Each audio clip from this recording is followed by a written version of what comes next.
Huh?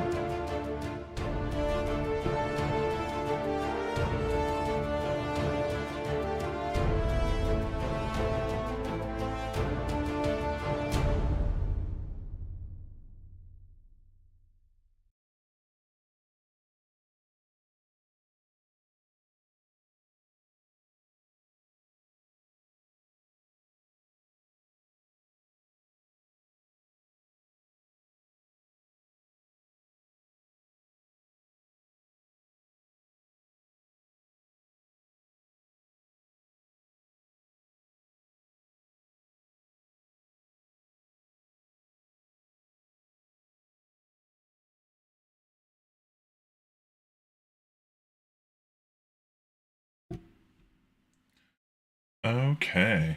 I think it's about 7 o'clock.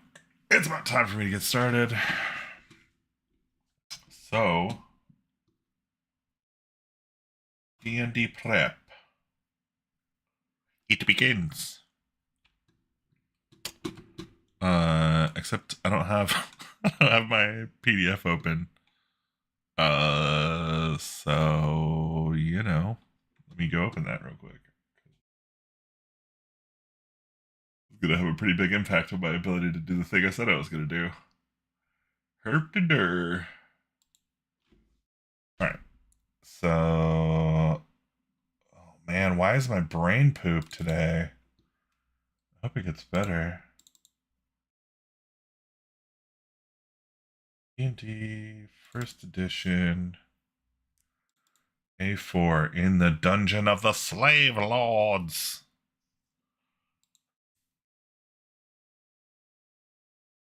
I watched a Chubby Funster video today. He's had some fire videos lately, by the way. If you don't know about Chubby Funster's new series of videos where he's going over like dungeon layout stuff, they're amazing. Like, go see them. Go watch those instead of this, or come back, hang out, whatever. But like, go watch them. They're amazing. And the one he did today, he got on a little bit of a rampage about nerds being like, all these old dungeons are all about killing women and children and stuff. Which is valid. Like, he's right that like in many of the cases where those situations are put in, like it is treated as an explicitly chaotic act. That said, I didn't ask how big the room was. I said I cast Fireball is such a common, like, recurring thing in gaming that, like, realizing the aftermath of those kinds of decisions includes women and children is just not the kind of Friday night I want to have with my beer and pretzels. So, like, I think anybody who's watched any of my junk knows, I don't have children or like domesticated animals. Largely the innocent do not appear in peril, where the PCs might be responsible for their deaths, and largely that means not using that type of motivation in my adventures and in my gameplay, which seems to work out fine for me. If you need to threaten children to make your game interesting, I don't know. Maybe you don't. I don't know. It's a perspective.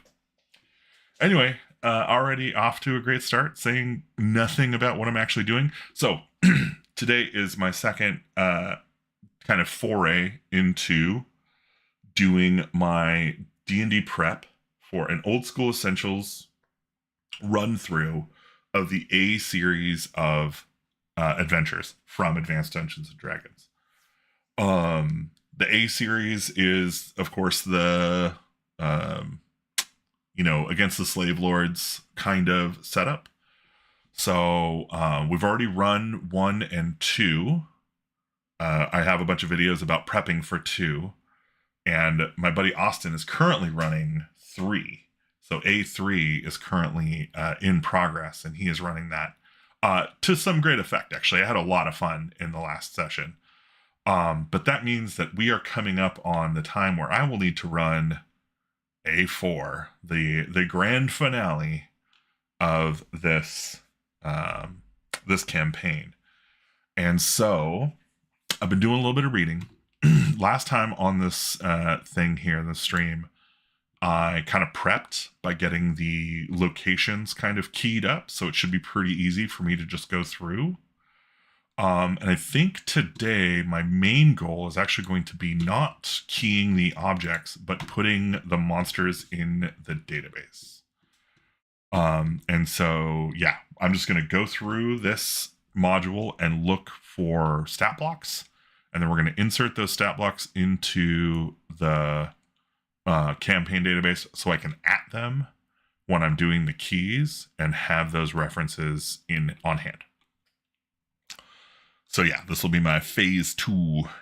Now I think one of the interesting things about this is the party starts off with, I guess spoilers, duh, for A4, but the party starts off with no equipment. So the monsters are a little bit interesting in that they are generally what I would consider to be weaker monsters. Like, it's not loaded up with a bunch of high-level monsters. And I think that's a really good thing in this case. They do start with some magic scrolls, so that's pretty cool, but they can't read them because they have no light. There is a bunch of kind of weird, like, gotcha kind of adversarial stuff in this dungeon, but it is what it is.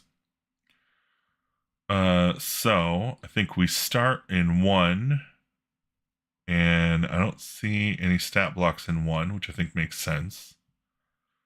And then in 2, the Lure of the Light, there is a Feeble Will-o'-the-Wisp. Now, this Feeble Will-o'-the-Wisp is described here as having an AC -8, which I'm pretty sure means it has an armor class like 27 in like ascending armor class parlance. So I think it can only really be affected by magic, or a crit, I guess, because the crit's always always a hit. But yeah, we're gonna go ahead and put it in. Will-o'-wisp. So AC 27, 1 attack, 1d8 damage. It is a 6 hit die creature with 21 hit points. I like that it's called Feeble, but it's like also 6 hit dice, babe. Like Beefcake Will-o'-the-Wisp. Move 18. I don't need to worry about save as because it does the thing. Tags. This is... yeah, I don't have tags for this. We'll just leave that out. It is a monster. And a special defense. Only spells that affect it are affected by... I like how they whitelist the spells. Protection from Evil, Magic Missile, and Maze. Only spells that work on this thing. Everything else, don't even bother. Amazing.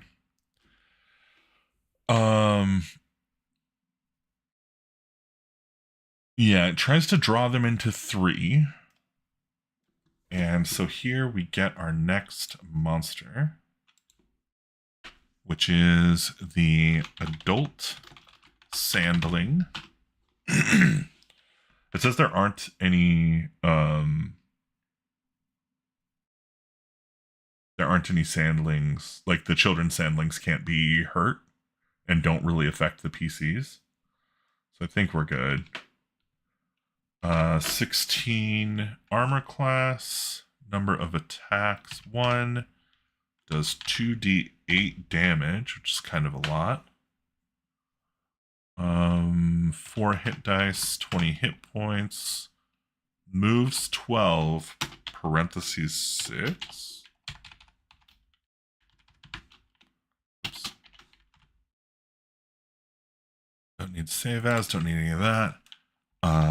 SD, it is immune to sleep, Hold and charm. Will attack the foremost character if no light source is being held by the party. It will surprise on 1 to 5. I guess probably should surprise 5 and 6.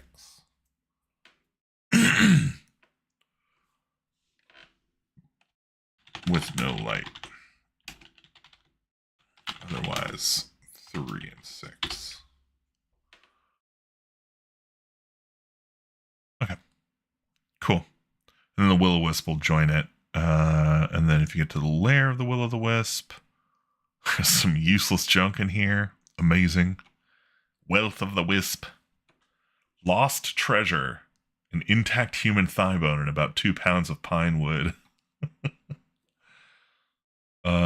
Cool. Can't be a weapon.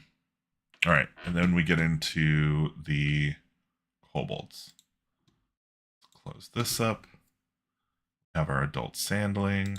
Oh, right, you are a monster. I wonder, can I just add stuff to the bottom here?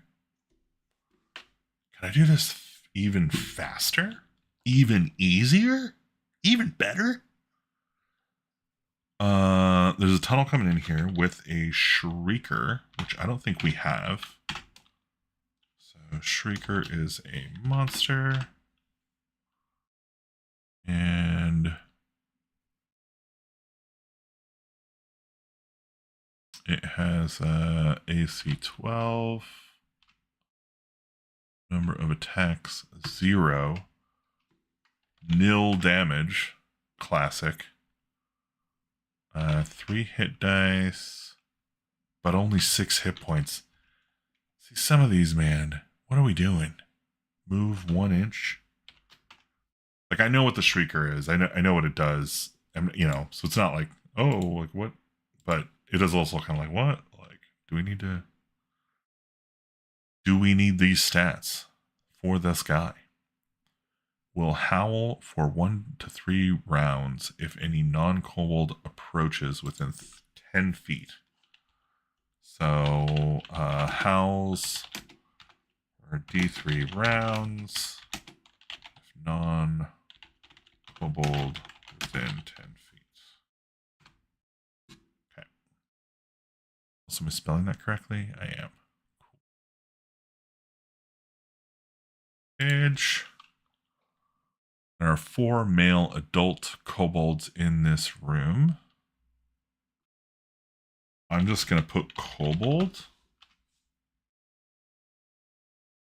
I already have a kobold.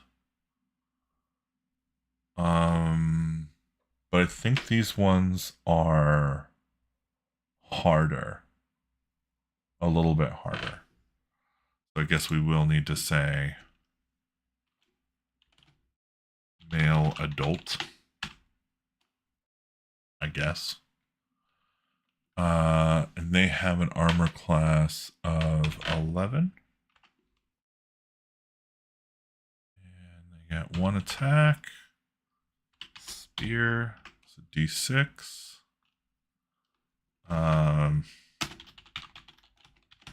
Or 1d4 for sling.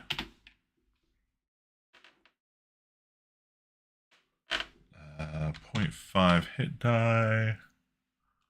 3 hit points each. I like how they're like, hit points 3 each. Like, I thought we were talking about 1.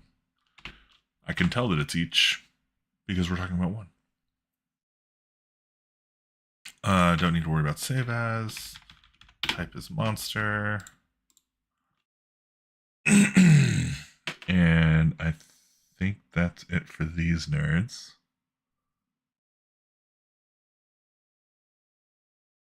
Cool.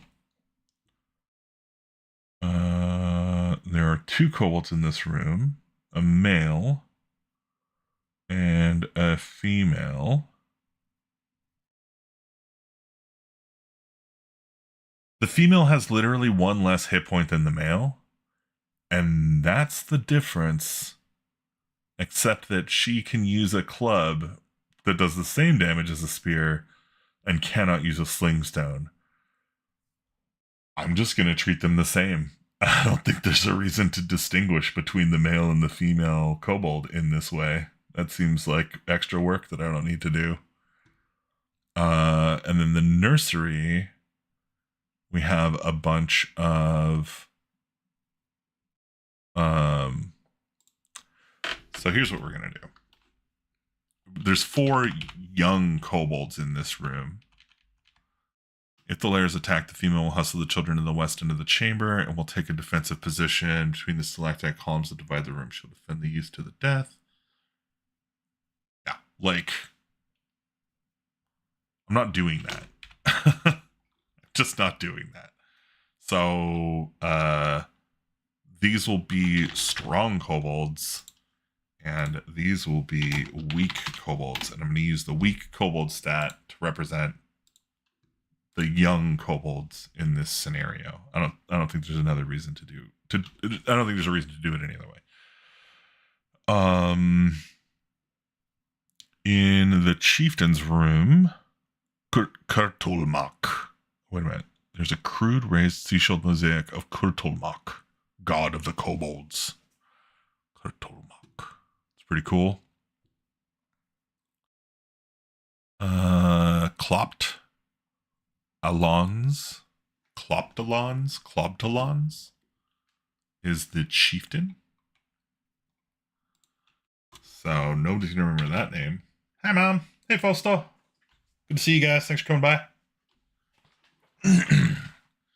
Oh, thank you for hanging out.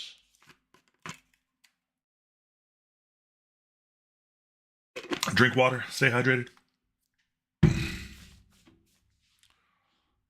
And we're going to say Kobold Chieftain.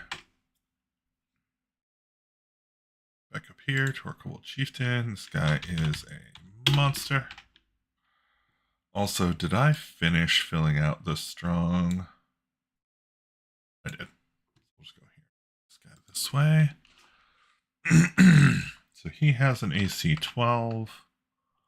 1 attack. Does damage via short sword. He is 1-1. Hit die right, because the other guys are like half.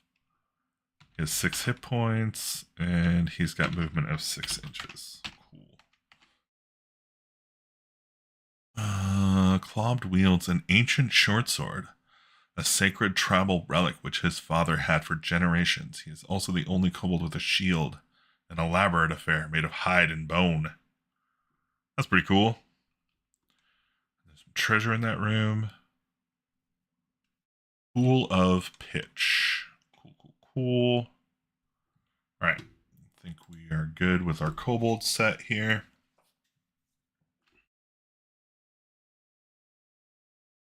And yeah, let's dig into the giant ant's lair.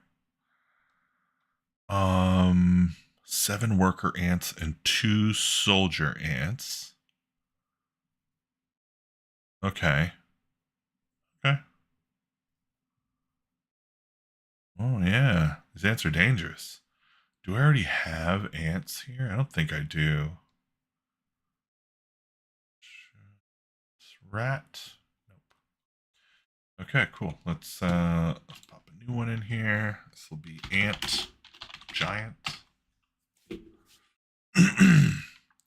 At some level, it probably would be smarter for me to like just pull these stat blocks straight out of Old School Essentials, since that's the system I'm using. But it would kind of end up being a lot more work. I think in the end, like, this is one of those stat blocks. Like in OSE, they have the driver ants, I think, as kind of like the analog for giant ants. And that's kind of all they have. So they're not going to have distinctions between different kinds of ants. Oh, right. This guy is... It's a good thing I mentioned that, because it reminded me. This is a worker. Should do the worker stat block first. They have AC 3, which is amazingly low. They get 1 attack. They do 1d6 damage. 2 hit dice with 9 hit points. and 18 movement. They are a monster type. And close that. Can we just duplicate this and edit it? Whoops. And this will be a soldier. Oop, I can spell. Giant ant soldier. I think it's the same armor class. Same everything until we get here. And he's got 14 hit points. And then what do they do for attack? One attack. 2d4 damage.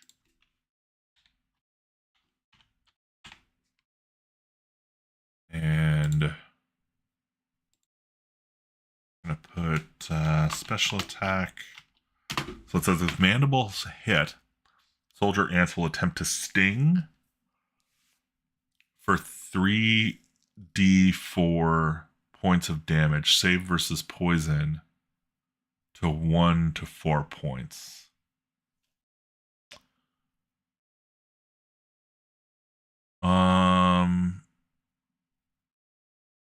I think what they're saying is that, like, on hit, save versus poison, or take, yeah, save versus poison. On failure, take 3d4 poison damage. On success, take 1d4.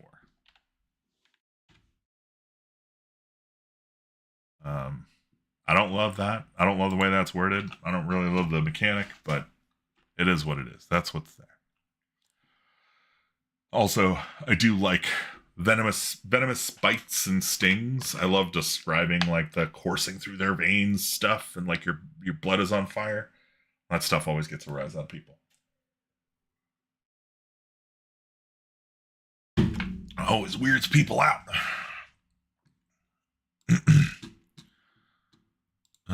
Okay. I think. See any more stat blocks here? Hanging roots. I don't see any stat blocks here. Crab's Tunnel. This is the lair of a giant crab. Well, I could have told you that. Obviously, there's a giant crab in these volcanic caves. Carb. Crab. Giant. Same armor class as the ants. He gets 2 attacks, though. Both 2d4. Oh, dd4. Okay. I think each claw. 3 hit dice, 18 hit points, movement of 9 inches. It is a monster. Hiding in the pool. Yeah, I mean, I guess amphibious. It can breathe underwater. And there is a pool here.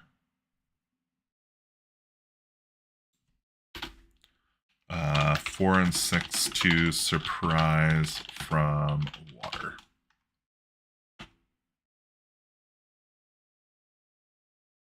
Okay. Swimming and drowning. Explanation of the detail map. So this is going into the 10A map, which I'm just not going to worry about right now. Separate cave to the rear of the beach is the lair of another giant crab. Interesting. A smaller specimen than the one at A. Okay. I guess we'll make this the big giant crab. We'll make a small giant crab.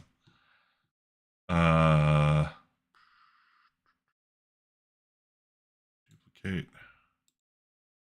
And small This will be just, I think the only difference here is 1d4 plus 1 instead of 2d4.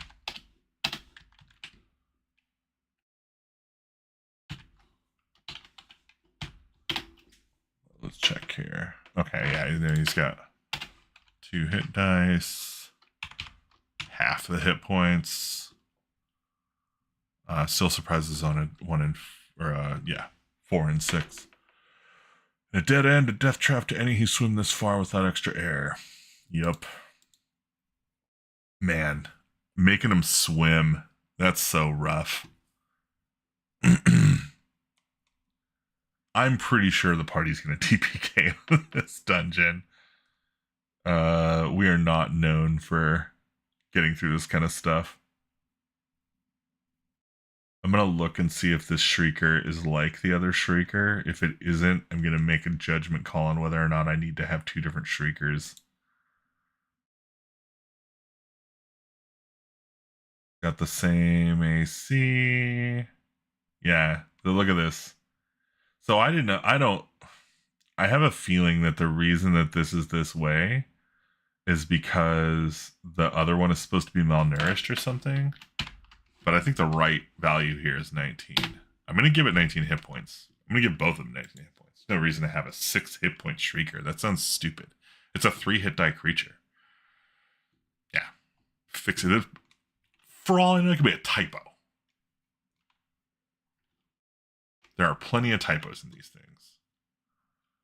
Let's add our violet fungus. AC. Whoa. Monster. AC 12. Number of attacks. 4. Flesh rotting poison is its attack. It doesn't say how much damage it does. Damage is just flesh rotting poison. Delicious. This one I might actually pull the details from out of Old School Essentials. In fact, what is this? This move? Move is 1. Oh, whoops, 1 inch. I don't think I need any of the other stuff there. And I'm just going to go crack open Old School Essentials monster book real quick and see if I can find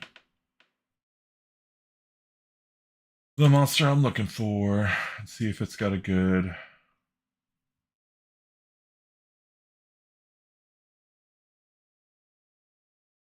Let's see. I want the...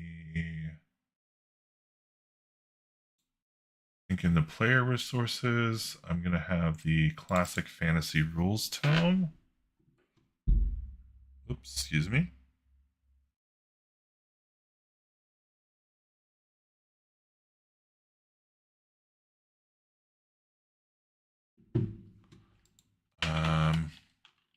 Looking for violet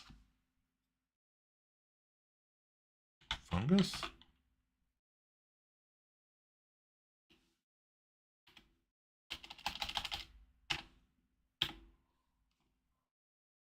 Violet fire. Okay. So it's not in that book. Let's see if it's in the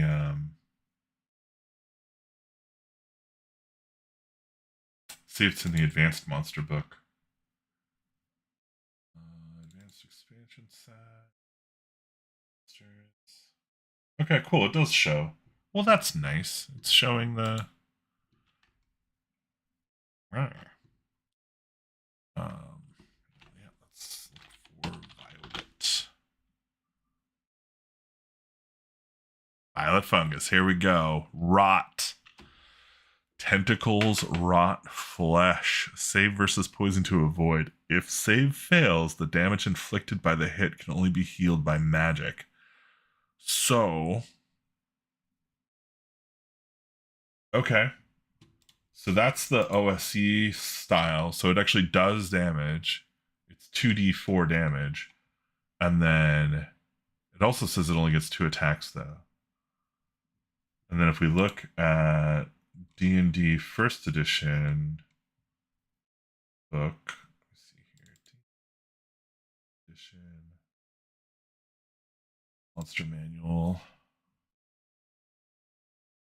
And we go looking for violet fungus here. Maybe not. Is it under F for fungus violet?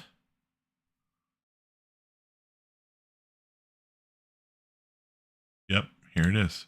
Fungi, violet. Bring this over here. Okay, here we go. Yeah, everything is C below. So violet fungus growths resemble shriekers and are usually 75% encountered with them.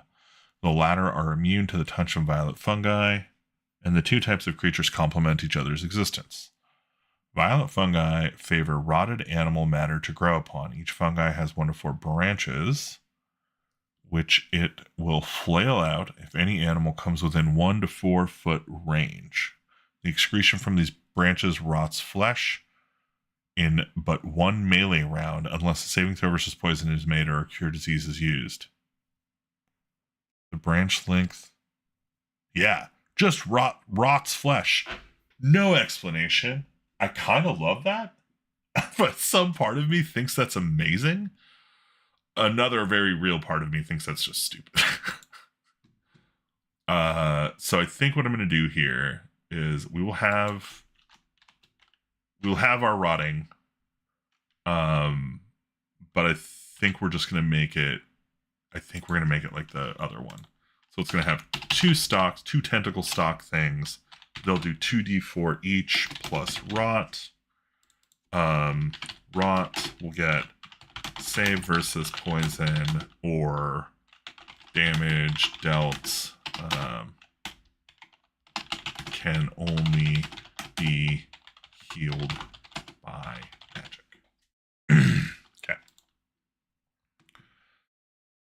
The strange dances we do. That should be fine. Okay, so we have a shrieker and a fungus. What is this? Character attempt to harvest the glow fungi with sticks or attack the violet fungus by staying just outside of range. Can suddenly shamble forward several feet and attack them nonetheless. Cool. The glow fungi are also mobile. Amazing. But I don't think they can be attacked. They don't have stat blocks.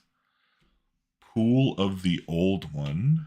We get a giant crayfish. That sounds pretty cool. Crayfish giant.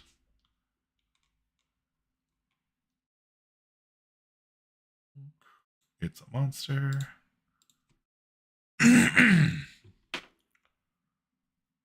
Giant crayfish has a AC 15. It gets 2 attacks. 2d6. 2d6.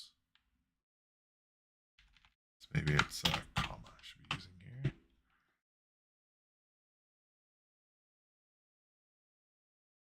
here. And let's see. For hit die, it has 4 plus 4 hit die. 20 hit points. And it can move 6 or 12 inches. Probably 12 underwater. And this thing also surprises. Man, I think everything in this place is going to be like surprising. Surprise on 3 and 6. Which I'll have to check with my party. I think they might have a haunted. I had this really cool idea. So when I had some PCs die, some of their gear got captured.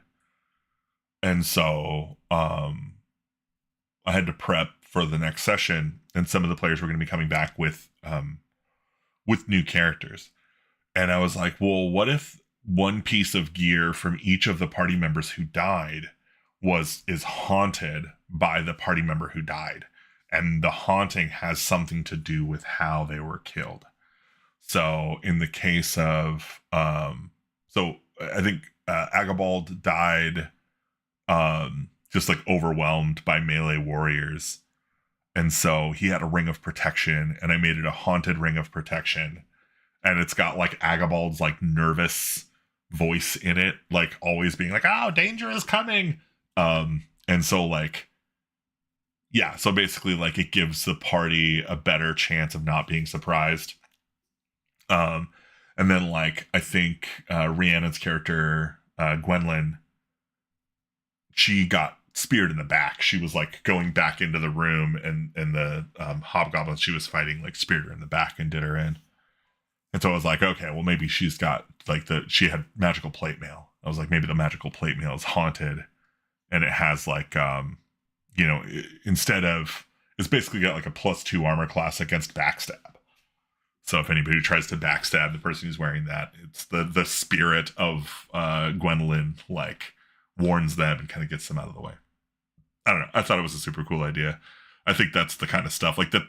That's the kind of thing where it's like, yeah, like I would rather have that in the game just to make the deaths feel like they're worth something. Like they're not just punishment. Because they're pretty punishing to, like, you die pretty frequently in these games. And it's nice to have something that connects that through line and brings the character's story into some meaningful conclusion, I think. Did I put the surprise? I did. Okay. Don't get distracted, Gabe. Keep going. You're almost there. I think I'm almost there. Okay. I'm a third of the way through your document. We really got to churn it out. Got 25 minutes left. Let's go. A giant badger. Okay. If you say so, dude. Badger. Giant. Let's go back up here. That's funny. There's a regular badger in the other adventure. There's a giant badger in this one. Classic. It's going to be hilarious if they're the same. No, he gets 3 attacks. 1d3, 1d3. Must be that tail. 1d6. Hit dice is 3. Hit points is 12. And, oh, what am I talking about? Badger. I'm thinking beaver. I don't know why I'm thinking beaver. Badgers are way scarier than beavers. Move is 9 inches. And yeah, I think we're good there. Mushroom garden. We got some fire beetles here. I don't see any beetle stat blocks. Let's see if we got, nope. Fire beetle. Boom, boom, boom. Also a monster. And fire beetle is going to be AC. Oh, shoot. AC 15. Tax 1, 2d4. And it's 1 plus 2. 7 hit points. And moves 12. Source of the reddish glow. Live in many types of fungus.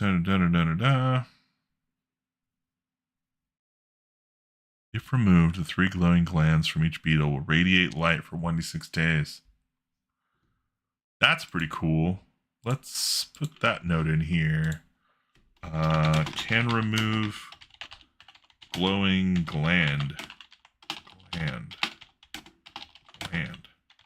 which will glow for 1d6 days. It's good. All right, I don't think there's any of that. Okay, cool.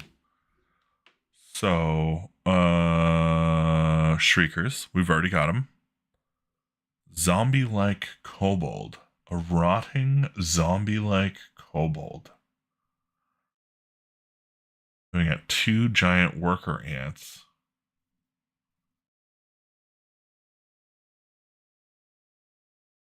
A fire beetle. It does not glow and seems to move more slowly than normal. And a human corpse. Bony claws. Very little flesh is left on the skeleton, but it still moves. Oh. Welcoming committee. Oh, man. This room is kind of weird. These dead creatures were all animated by special spores secreted by the Myconid king. Okay. Coolsies. Oh, man, you're going to make me freaking do... Do I have anything like these? 9...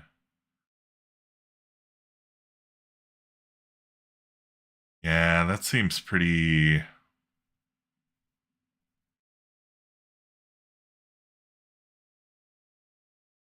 Seems pretty much the same to me. I'm not going to change them. I'm just going to note that they're zombie. I think in the text. That'll be fine. Stat blocks don't need to change. And then we got Myconid.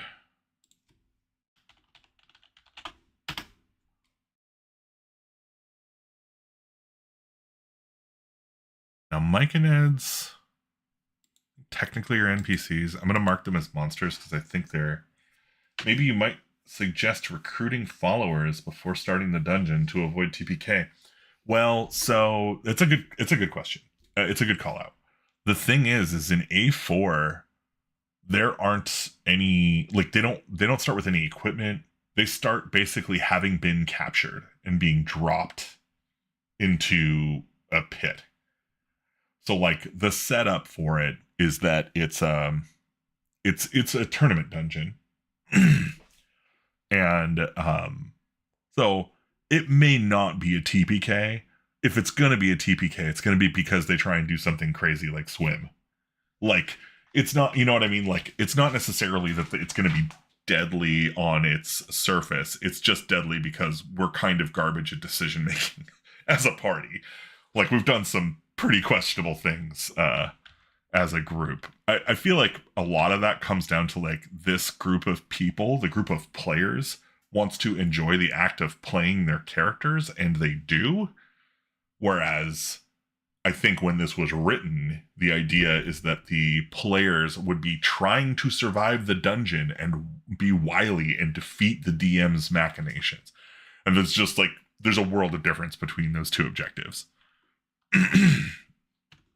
All right, so we've got a 9 armor class on this Myconid. 1 attack. Variable, love it. D4 times hit die. HD D4? I see. So 2 to 5 hit die. Okay. Yeah. Spore attack. Okay, yeah, there's probably better ways to write this, guys, but I guess that's fine. They have a consistent movement at least? They do. Okay, well, I can sort this out. I think I'm just going to say hit die times 4. We'll have to do...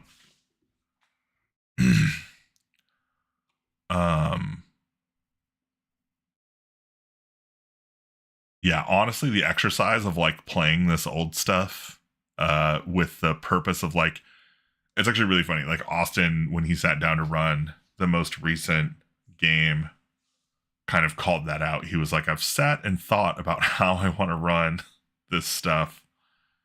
And I think the solution that he came to was to run it as if he were, like, a teen running this stuff for the first time, you know, and excited to run it for the first time, but also as a teen being somebody who's not gonna, like, give that many shits about the rules and just be like, yeah, if we don't know the rule, we're making a ruling. Like, go.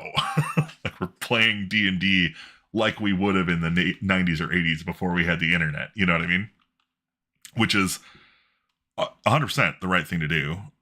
This is the Chamber of the King, so I guess this will be a Myconid King.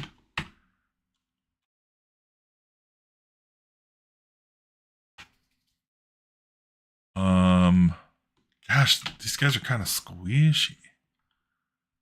Yeah, it's one attack. The damage from his attack is 6d4.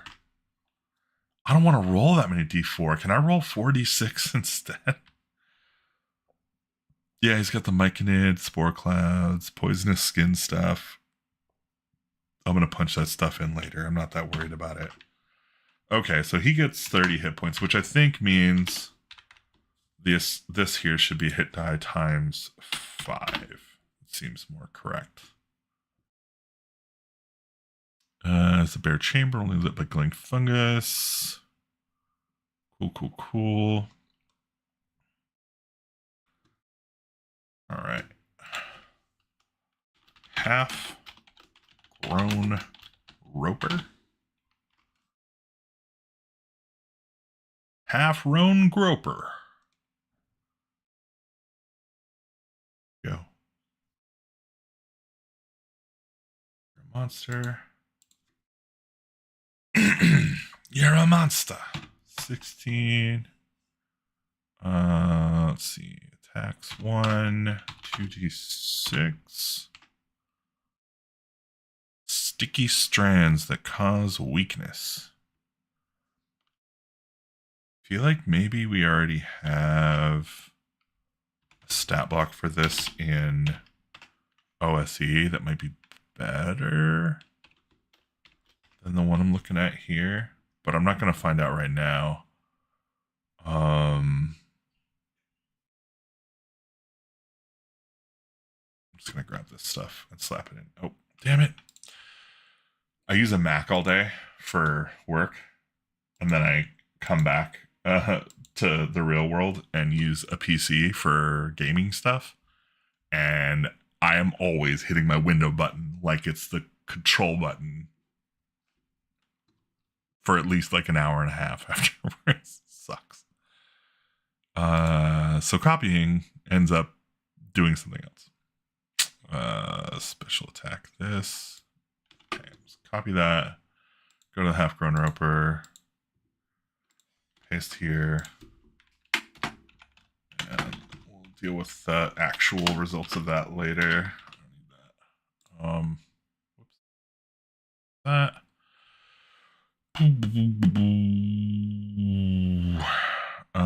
Trapdoor spider, looks like.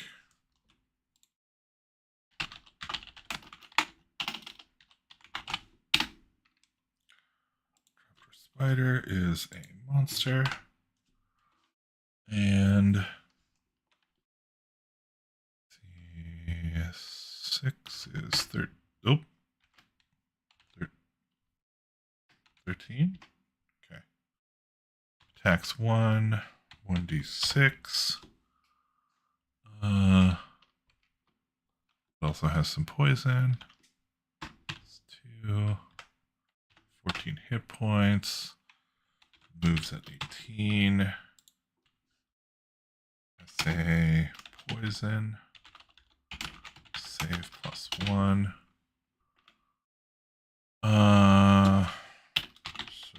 Surprise.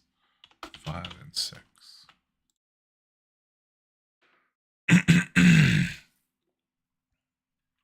Piercers, right. These were in the dungeon we played Monday too.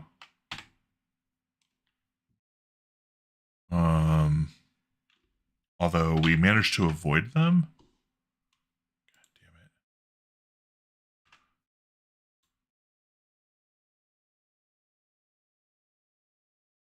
Kind of. I was playing a mage, which is a class in one of the Carcass Crawler books. It was pretty wild. It was like playing Gandalf, kind of. Like you have a bunch of abilities that are like magic-like, but you actually don't know any spells. You can't memorize any spells. The only spells you can cast are spells from scrolls. And I only had like 2 scrolls.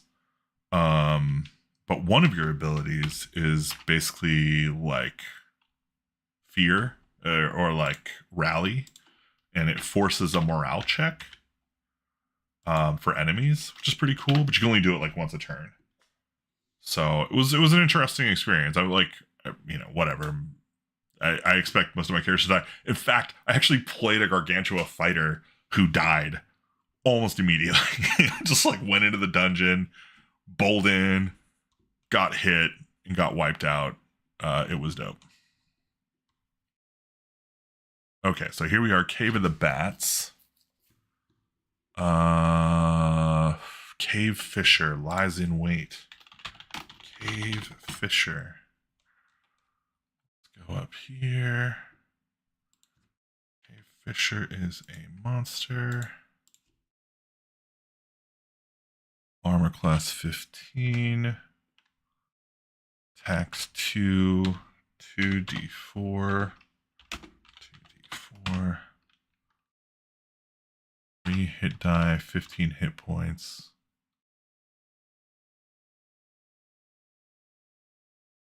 Oh, 3 cave fishers. Oh, interesting. All right, well, they're all getting 15 hit points. I'm not gonna. And they can't move. The immovable cave fisher. All right, we're 10 minutes out from my hour that I've devoted to doing this. Frenzied goat. Okay, so we got a green slime here. We got a frenzied goat.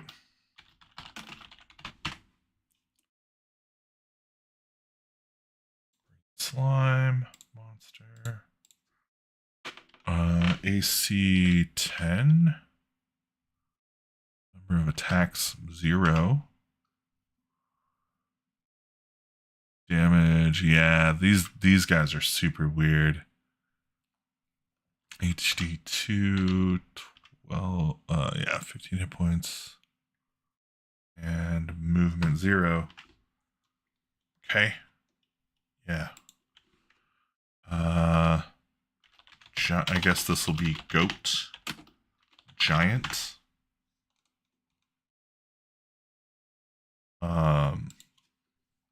One of my favorite adventures that we made had some cool giant goats in it. Wake Up Sheeple is an adventure module we made that it still stands out in my mind as one of my favorite ones that we made. I actually have been working slowly but surely on going back through the catalog, and I'm gonna remake everything we made prior, like 2024. I'm gonna like touch it all up and remake it, and I'm gonna do it with I think I'm gonna make it for Shadowdark, and I might also make it work for like Old School Essentials and Cairn, just to like have that kind of OSE spread, because those are, I don't know, in my mind I guess those are kind of like the 3 systems that have the most overlap with other systems and can just work. I wish people would do more just like kind of what Knave does, where it's like, yeah, this is kind of what a monster is like, and use Knave stat blocks, because Knave stat blocks are, I don't know, in my opinion, I think they're just largely better than most of the other ones, although I do like Shadowdark stat blocks. I think they're really good. Old School Essentials, well laid out, but they're still effectively BX stat blocks, which I think have some kind of dumb stuff in them. Giant snapping turtle has just swum to the beach, is not yet full grown. Okay, so giant snapping turtle juvenile? Question mark. This is another one of those cases where like, oh, all the places where I put giant before, after a comma, now I am gonna have to break that. Same thing with giant rat, I guess. Why is it 0/5? What are we doing? What are we doing? AC 0/5. Hiding in a pothole. Snapper's shell is AC 0, but its head, neck, and limbs are AC 5. If they are withdrawn into the shell, okay, fine. That's not what I meant. it's a monster. And it has armor class, let's see, 19 or 14. Okay, that's not what I meant. Oh, is this right? It's only a number. So I'm gonna make it 19 for the shell.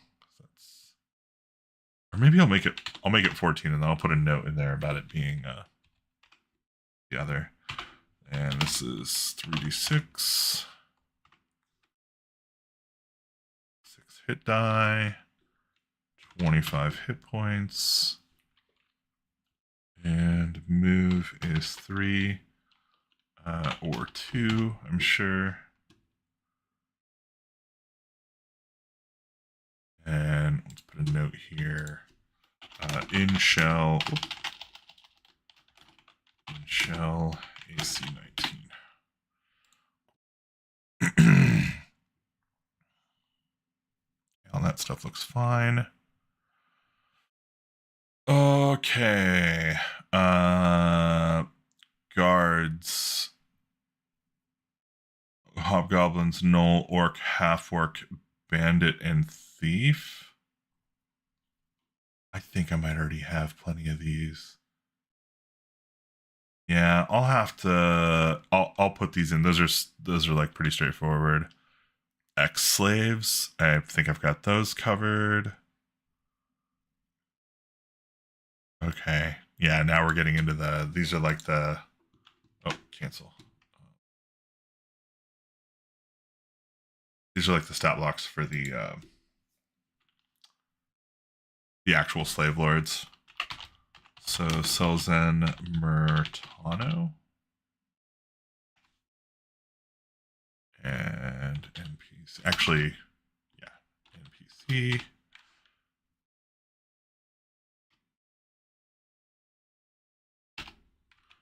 Mine. And okay. Weird. AC is 15. Attacks 1. 1d8 from longsword. That's fine. Hit dies. He's level 6. He's got 30 hit points. And he moves at 9. And I'm not going to worry too much about the rest of that. Slave Lord's insignia. He's got some junk.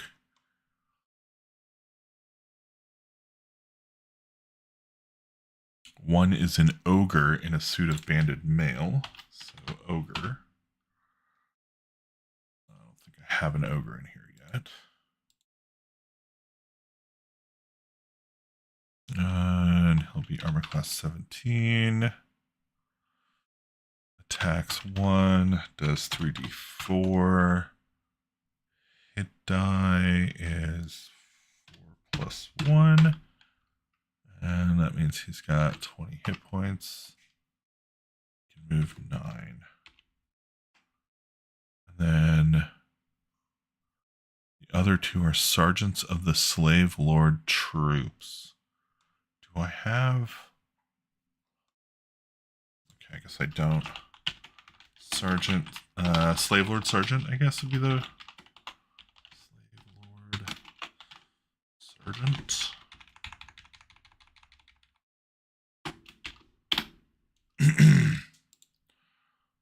These will be considered monsters, I think.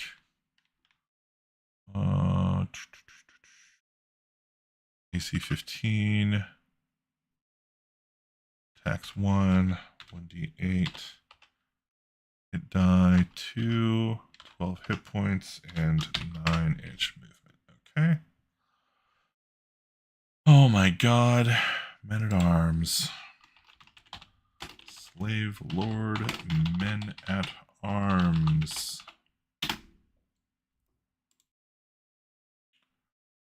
Monster. And these guys have armor class 12. 1 attack, 1d8 damage. Their hit die are 0, and they have 5 hit points each. They move at 9. Fine. party approaches, blah, blah, blah. Evil High Priest, Stallman Klim. Yeah. Okay. Stallman Klim. Kind of a weird name. Yeah, fine. NPC. Give him a speaking role. I'm just an enormous dick. Attacks 1.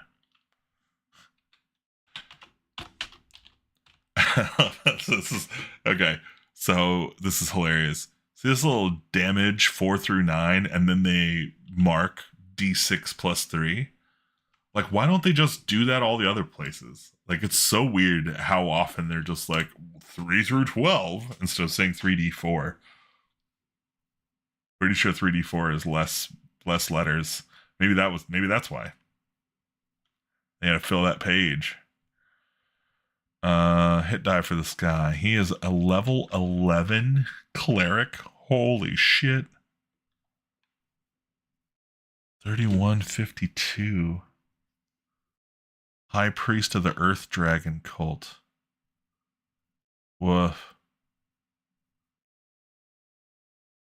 I don't know why his hit points are different.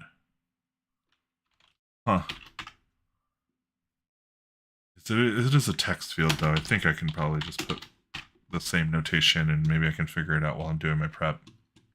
What's going on there? And then we get Theg Narlet.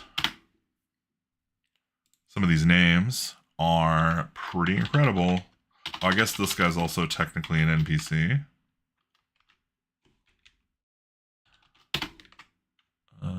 And he's got an armor class of 12. 3/2 attacks.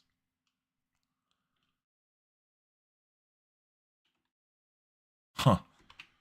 Here's an example, right? 1d8 plus 1. It's super weird though. Like, why does it say he's got 3/2 attacks and then only give me damage for one of those attacks? Maybe each of his attacks does that. It's pretty unclear. +1 to hit, +1 to damage. Theg's sword is envenomed with an insinuative poison type A. See Advanced Dungeons and Dragons Dungeon Master's Guide. Classic. How many hit dice does this guy have? He is a 7/7 fighter assassin. Whatever, man. We're gonna call him a 7. We're gonna give him 35 hit points. 35, 53. I guess maybe he is actually not a 30. Maybe he's like more like an 11. We'll call it 11. And this is 12 movement. Oh my god. It's all these guys at once, isn't it? It's all the dudes at the end. Drow Cleric. Edralv.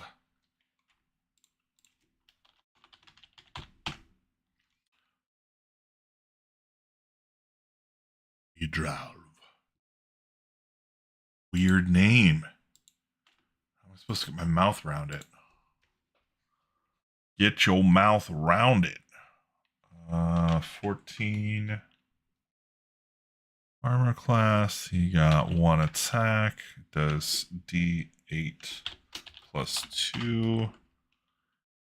He's like 9 hit dice of guy, but at 20 hit points. Okay. Maybe he's like 5 hit dice of guy. That seems appropriate. Movement, he's a 12. Yeah, he's gonna have all kinds of weird bullshit. I'll have to put that stuff in later. Lamonsten.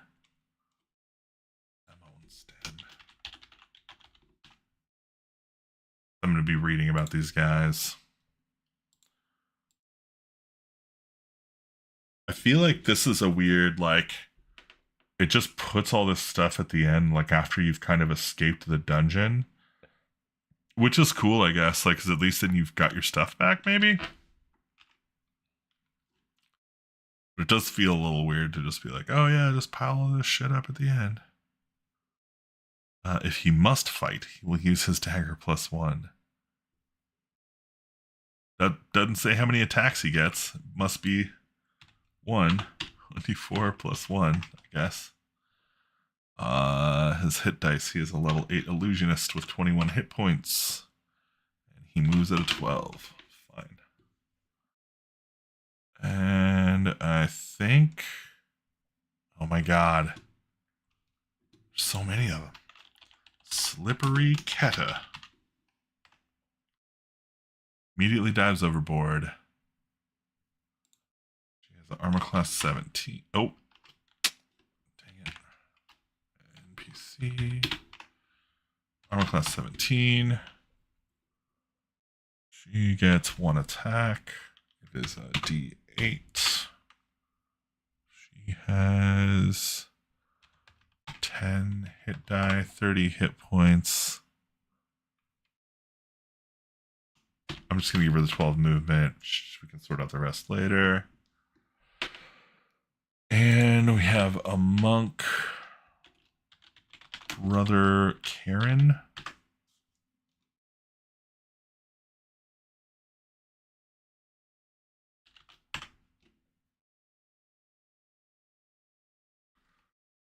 Brother Karen is AC 13. Has 3/2 attacks. Open hand. Don't know what that means. 2d4 damage. 6th level monk with 21 hit points and 20 movement. Brother Karen can hustle. All of the slave lords will fight to the death, as they are desperate straits, and they know it. Only these 6 survived the earthquake and the resultant chaos. Most of them were wounded in the flight to the docks. Yeah. Okay. Cool. The rest of this stuff looks like it's treasure. 8 Lacedons, marine ghouls. Oh man, I'm not done yet. More. Lacedon? Never heard of that before. It's a monster.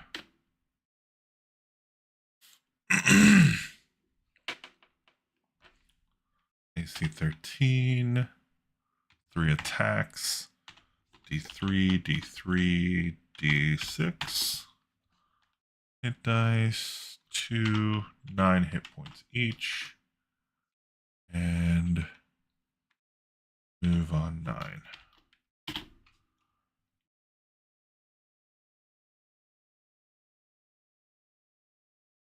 Six huge gnolls. I'm just going to use the regular gnoll stat blocks. A man in black leather armor and shield.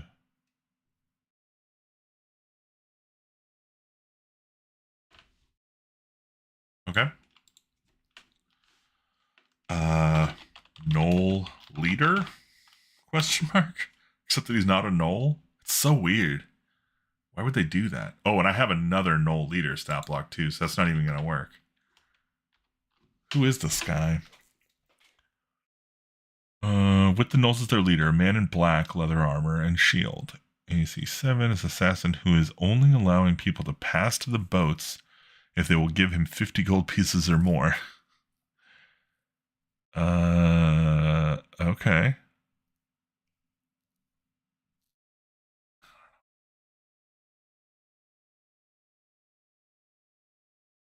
Is this guy necessary? I don't feel like this guy's necessary. Ruins of Suderham. 3 magmen? Right, because the lava. Magmen. Is it magman when it's singular? Probably. Magman. Monster. And let's go Armor class 13. Pack 1. 3d8 damage. Big dick. 9, and move is 9 feet. Unless they're wet or whatever, and then they're slow, right? Fine. Okay. Leaving the island. Okay, and then we get the stat blocks back here. But I already kind of did all that stuff. Like I'll use this later when I'm dealing with the repercussions of all that. But that is today's effort that I put in to making this work. So we have our campaign database now hydrated with the monsters and stat blocks I will need to do A4 in the Dungeon of the Slave Lords properly for this little breakout here. Thank you so much for hanging out with me while I did this. If you like this kind of stuff, you should hit the like button, do the subscribe thing, whatever. If you want to support the channel and me as a creator and my friends who also helped me create, you should go back our Kickstarter, A Privatized Little Hell. I think there's a link in the thing. If there isn't, like, I don't know, go search for it. It's everywhere, except, you know, everywhere anybody's looking. But yeah, I'd love it if you back that. And otherwise, thanks for hanging out. Thanks for playing. I'll see you around. Bye.